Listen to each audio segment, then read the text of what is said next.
ഞാൻ ജെന്റിൽമാൻ അല്ലെന്നാണോ നീ പറയുന്നത്? ഹരി ചോദിച്ചു.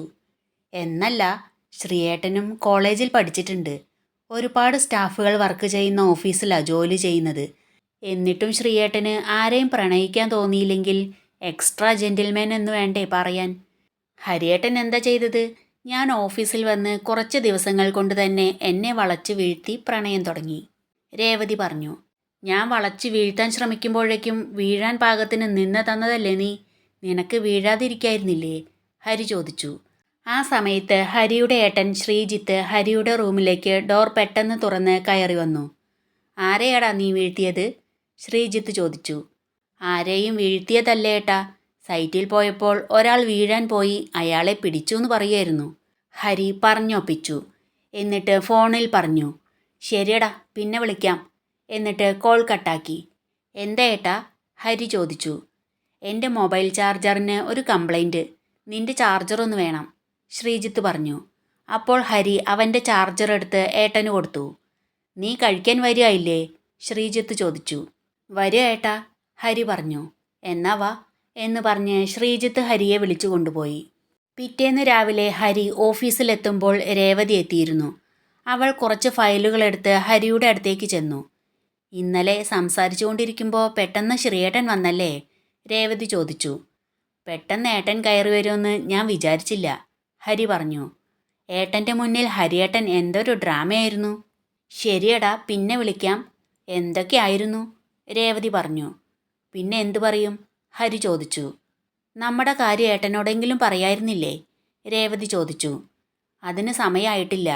ഏട്ടൻ ആദ്യം ശരിയാവട്ടെ, എന്നിട്ടേ പറയൂ, ഹരി പറഞ്ഞു. അപ്പോൾ അവിടേക്ക് അമ്മു കയറി വന്നു. പെട്ടെന്നുള്ള അവരുടെ പരുങ്ങൽ കണ്ട് അമ്മുവിന് കാര്യം മനസ്സിലായി. ഇതിലേത് ഫയലിനെ കുറിച്ചാ നിങ്ങളിപ്പോൾ സംസാരിച്ചുകൊണ്ടിരിക്കുന്നത്? അമ്മു അവരെ കളിയാക്കിക്കൊണ്ട് ചോദിച്ചു. ഓ, കട്ടുറുമ്പെത്തി, ഹരി മനസ്സിൽ വിചാരിച്ചു. രേവതി ഒന്നും മിണ്ടാതെ ഫയലുകൾ അവൻ്റെ ടേബിളിൽ വെച്ച് അവിടുന്ന് പോയി.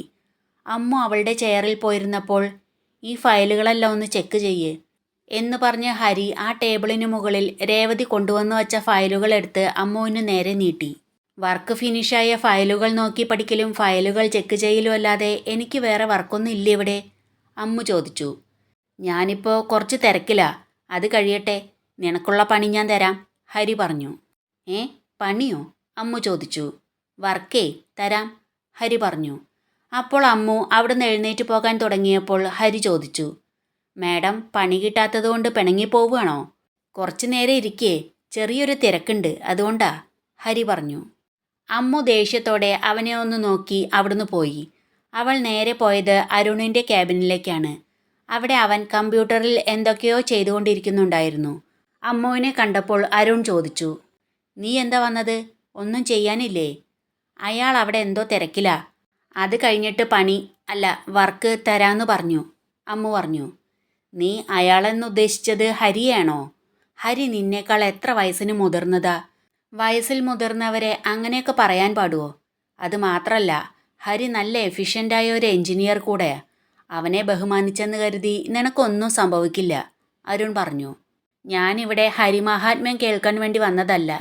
ഇന്ന് കുറച്ച് നേരത്തെ ഞാൻ പോകും. എനിക്ക് ഷോപ്പിങ്ങിന് പോകണം. ഏട്ടൻ കുറച്ച് കാശും തരണം, അമ്മു പറഞ്ഞു. ഇപ്പോൾ എന്ത് ഷോപ്പിങ്ങാ? ഇപ്പോൾ ഒന്നും വേണ്ട, പിന്നൊരു ദിവസം ആവട്ടെ, അരുൺ പറഞ്ഞു. എനിക്കൊന്ന് പോണം ഏട്ടാ. കോളേജിലേക്ക് യൂണിഫോം ആയതുകൊണ്ട് സാധാരണ ഇടാനുള്ള ഡ്രസ്സുകൾ എനിക്ക് കുറവാ. ഫംഗ്ഷന് പോകുമ്പോൾ ഇടാനുള്ള ഡ്രസ്സുകളൊക്കെ ഇട്ട് എങ്ങനെ ഓഫീസിലേക്ക് വരിക? അമ്മു ചോദിച്ചു.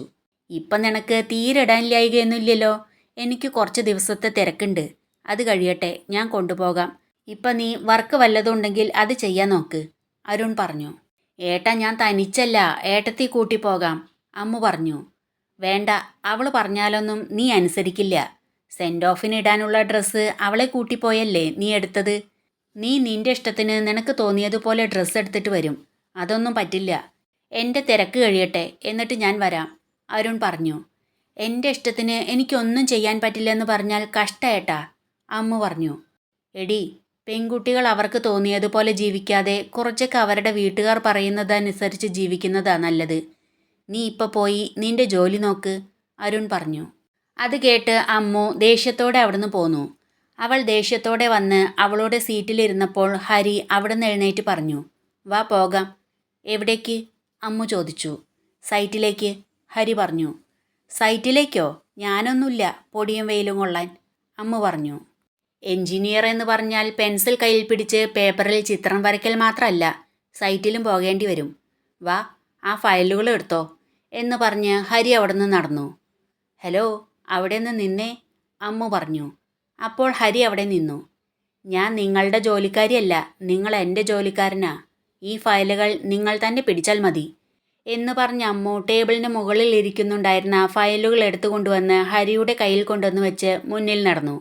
അഹങ്കാരി, നിന്നെ ഞാൻ ഒരു പാഠം പഠിപ്പിക്കോടി, ഹരി മനസ്സിൽ ചിന്തിച്ചു. എന്നിട്ട് അവളുടെ പുറകെ പോയി. ഹരി റിസപ്ഷനിൽ ചെന്ന് കീ ചോദിച്ചു. രേവതി അവൻ്റെ ബൈക്കിൻ്റെ കീ എടുത്തു കൊടുത്തപ്പോൾ അവൻ പറഞ്ഞു, കാറിൻ്റെ കീ എടുക്ക്, അമ്മു കൂടെയുണ്ട്. രേവതി കാറിൻ്റെ കീ എടുത്തു കൊടുത്തപ്പോൾ ഹരി അത് വാങ്ങി പുറത്തേക്ക് ഇറങ്ങി. അമ്മു കുറച്ചു മാറി ആരോടോ ഫോണിൽ സംസാരിച്ച് നിൽക്കുകയായിരുന്നു. അത് കണ്ടപ്പോൾ ഹരി കാറിൽ കയറിയിരുന്നു. അമ്മു അപ്പോൾ കോൾ കട്ട് ചെയ്ത് വന്ന് കാറിൻ്റെ പിൻസീറ്റിൽ കയറിയിരുന്നു. അവൻ കാർ മുന്നോട്ടെടുത്തു. സെൻട്രൽ മിററിലൂടെ അമ്മുവിനെ നോക്കി. എന്നിട്ട് മനസ്സിൽ ചിന്തിച്ചു, എന്നെ നീ ഒരു ഡ്രൈവറാക്കിയല്ലേ? മേക്കപ്പ് ചെയ്ത് സുന്ദരിയാക്കി വെച്ചിരിക്കുന്ന ഈ മുഖം ഒരാഴ്ച കൊണ്ട് കറുത്ത് കരിവാളിച്ച് ഭംഗിയില്ലാത്തതാക്കി തരാം മോളെ ഞാൻ. ഓരോ സൈറ്റിലും ഹരി ഒരുപാട് സമയം ചെലവഴിച്ചു. ഹരി ഒരു ബോട്ടിൽ വെള്ളം വാങ്ങി. അതിൽ 3/4 ഭാഗവും അമ്മു കുടിച്ചു തീർത്തു.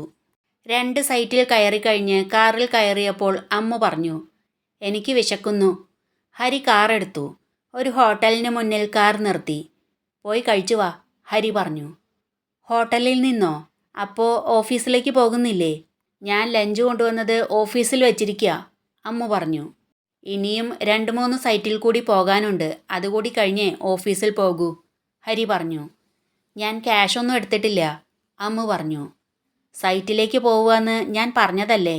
പുറത്തിറങ്ങിയ വിശപ്പും ദാഹവും ഒന്നും ഉണ്ടാവില്ല എന്ന് വിചാരിച്ചോ, ഹരി ചോദിച്ചു. അവൾ ഒന്നും മിണ്ടാതെ ഇരുന്നു. അവളുടെ മുഖം കണ്ട് നല്ല ക്ഷീണമുണ്ടെന്ന് ഹരിക്ക് മനസ്സിലായി. ഞാൻ മാഡത്തിൻ്റെ ജോലിക്കാരനാ. ജോലിക്കാരൻ വാങ്ങി തന്നാൽ വല്ലതും കഴിക്കുമോ, ഹരി ചോദിച്ചു. അപ്പോഴും അവൾ ഒന്നും മിണ്ടിയില്ല. ഇറങ്ങ്, ഹരി പറഞ്ഞു. ഹോട്ടലിൽ കയറി കൈ കഴുകി ടേബിളിന് ഇരുപുറവുമായി അവർ ഇരുന്നു. വെയിറ്റർ വന്നപ്പോൾ അമ്മു പറഞ്ഞു, ബിരിയാണി ഹാഫ് മതി. ഹരിയും ബിരിയാണി തന്നെ പറഞ്ഞു. വെയിറ്റർ അവിടുന്ന് പോയപ്പോൾ ഹരി പറഞ്ഞു, കാശൊന്നും തരണ്ട, ഫുള്ള് വാങ്ങിച്ചോ, കമ്പനി ചെലവാ. എനിക്ക് ഹാഫ് മതി, ഞാൻ അത്രേ കഴിക്കൂ, അമ്മു പറഞ്ഞു. കഴിക്കൽ കഴിഞ്ഞ് ഹരി ക്യാഷ് കൊടുത്തു. അവർ അവിടുന്ന് അടുത്ത സൈറ്റിലേക്ക് പോയി. വൈകുന്നേരം ഹരി അമ്മുവിന് ഒരു ജ്യൂസ് വാങ്ങി കൊടുത്തു. സൈറ്റിലെല്ലാം പോയി കഴിഞ്ഞ് അവർ തിരികെ ഓഫീസിലെത്തി. കാർ നിർത്തിയിട്ടും അമ്മു ഇറങ്ങാത്തതുകൊണ്ട് ഹരി പറഞ്ഞു, ഇറങ്ങ്, ഓഫീസെത്തി. എന്നിട്ടും അവൾ ഇറങ്ങാത്തതുകൊണ്ട് ഹരി തിരിഞ്ഞു നോക്കിയപ്പോൾ കാറിൽ ചാരിക്കിടന്ന് അമ്മു ഉറങ്ങുകയായിരുന്നു. ഹരി ഡ്രൈവർ സീറ്റിൽ നിന്നിറങ്ങി അമ്മു ഇരിക്കുന്ന ഭാഗത്തെ ഡോർ തുറന്ന് അമ്മുവിനെ വിളിച്ചു. അവൾ ഞെട്ടി ഉണർന്നു നോക്കിയപ്പോൾ ഓഫീസിലെത്തിയെന്ന് മനസ്സിലായി. വേഗം ഇറങ്ങി അമ്മു അവൾ ഇരിക്കുന്ന ഭാഗത്തേക്ക് പോയി. കാറിൻ്റെ കീ രേവതിക്ക് തിരിച്ചു കൊടുക്കുമ്പോൾ അവൾ ചോദിച്ചു, എവിടെയൊക്കെ പോയി? കുറേ സ്ഥലത്ത് പോയി, ഹരി പറഞ്ഞു. മാഡം നല്ലോണം ക്ഷീണിച്ചിട്ടുണ്ടല്ലോ, രേവതി പറഞ്ഞു. എന്നിട്ടും അഹങ്കാരത്തിന് കുറവൊന്നും വന്നിട്ടില്ല എന്നും പറഞ്ഞ് ഹരി അവിടുന്ന് അവൻ്റെ സീറ്റിലേക്ക് പോയി. ഹരി വരുമ്പോൾ അമ്മു ടേബിളിലേക്ക് തല ചായ്ച്ചു വെച്ച് ഉറങ്ങുകയായിരുന്നു. അത് കണ്ട് ഹരിക്ക് ചെയ്തു പോയത് കുറച്ച് കൂടിപ്പോയോ എന്ന് തോന്നി. കുറച്ചു കഴിഞ്ഞപ്പോൾ അരുൺ വന്ന് അമ്മു കിടക്കുന്നത് കണ്ട് ചോദിച്ചു, എവിടെയൊക്കെ പോയി ഹരി? 5-6 സ്ഥലത്ത് പോയി, ഹരി പറഞ്ഞു. അത്രയും സൈറ്റിൽ പോകാനുണ്ടായിരുന്നെങ്കിൽ അമ്മുവിനെ കൊണ്ടുപോകണ്ടായിരുന്നു. അവൾ ക്ഷീണിച്ചു, കണ്ടില്ലേ? നമ്മൾ ആണുങ്ങളെപ്പോലെ പെണ്ണുങ്ങൾക്കൊന്നും ഇതിനുള്ള കഴിവില്ല, അരുൺ പറഞ്ഞു. സാറിൻ്റെ അനിയത്തിയല്ലേ, അതുകൊണ്ട് ഇത്ര വേഗമൊന്നും ക്ഷീണിക്കുമെന്ന് ഞാൻ വിചാരിച്ചില്ല. സാറിൻ്റെ കഴിവൊന്നും അനിയത്തിക്ക് കിട്ടിയിട്ടില്ല, ഹരി പറഞ്ഞു. പെണ്ണുങ്ങൾക്ക് ഇത്രയൊക്കെ കഴിയൂ ഹരി എന്നു പറഞ്ഞ് അരുൺ അമ്മുവിനെ ചെന്ന് വിളിച്ചു.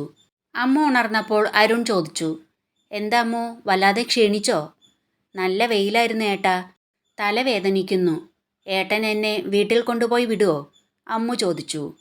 എൻ്റെ ജോലിയൊന്നും കഴിഞ്ഞിട്ടില്ല, നീ ഒരു ഓട്ടോ വിളിച്ചു പോ, അരുൺ പറഞ്ഞു.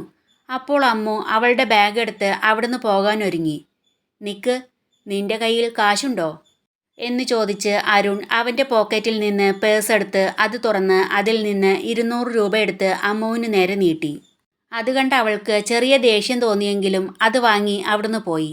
അമ്മു ഓഫീസിൽ നിന്ന് വന്ന ഉടനെ കിടന്നു. ഭക്ഷണം കഴിക്കാൻ പോലും വരാത്തത് കണ്ട് രാജി ചെന്ന് നോക്കി. അപ്പോൾ അവൾക്ക് നല്ല പനിയുണ്ടായിരുന്നു. ഡൈനിങ് ഹാളിൽ വന്ന് പറഞ്ഞു, അമ്മുവിന് നല്ല പനിയുണ്ട്. ഇന്ന് കുറച്ച് വെയിൽ കൊണ്ടിരുന്നു, അതുകൊണ്ടാവും. കഞ്ഞി കൊടുത്താൽ മതി. എന്നിട്ട് മരുന്ന് കൊടുക്ക്. കുറവില്ലെങ്കിൽ നാളെ ഹോസ്പിറ്റലിൽ കൊണ്ടുപോകാം, അരുൺ പറഞ്ഞു. അമ്മുവിനെ എന്തിനാ ഇപ്പം തന്നെ സൈറ്റിൽ കൊണ്ടുപോയേ? ജയ ചോദിച്ചു. അത് ഹരിയുടെ പണിയാ. വർക്കെല്ലാം വേഗം പഠിപ്പിക്കാമെന്ന് വിചാരിച്ചിട്ടാവും, അരുൺ പറഞ്ഞു.